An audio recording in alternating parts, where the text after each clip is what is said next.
meals for any day of the week. Tonight for dinner I've made mango ginger chutney chicken. Super easy, only a few ingredients, and incredibly flavorful. Let's get started on this Indian style dish. This is Sweetly Savory. The original method I found for this meal was for the crock pot, which I'm no stranger to, but I'm a little rushed in the mornings to build a meal right out of the gate, and the best way I feel I can get prepared for dinner is by taking chicken out of the freezer. Keeping this one simple, I'm gonna leave the bones in and skin on these thighs. The bone will consequently add to the cooking time by about 10 minutes, except the trade-off is flavor in my opinion. Once your chicken is in the pan, get roasting sprouts.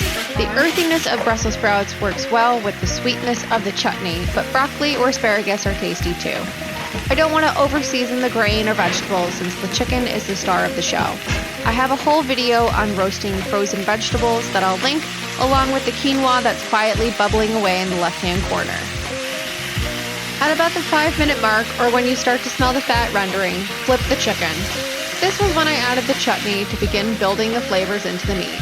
While the main ingredient of this condiment is mango, red wine vinegar, golden raisins, and a hint of cayenne pepper go into it. Chutney can be found in many grocery stores in the international aisle. This was just the one I used. These little frozen ginger cubes are awesome because I don't use a knob of ginger quick enough from the produce section, and these are already prepped for use. I also put them in my tea and it helps cool it off quicker. When the chicken reaches 165 degrees Fahrenheit or 74 degrees Celsius, turn off the heat and get ready to eat. Now it's hard for me to believe that I was able to make this in about 30 to 40 minutes on the stovetop instead of in the crock pot, and I'm super excited to try it. I'm really, really hungry. Let's go ahead and give this all a taste.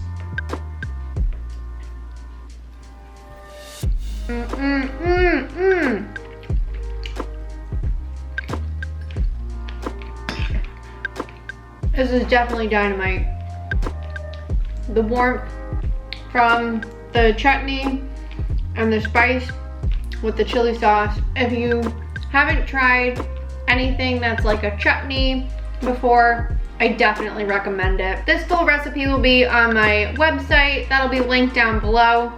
Make sure to check me out on the socials, and we will see you again next time on Sweetly Savory.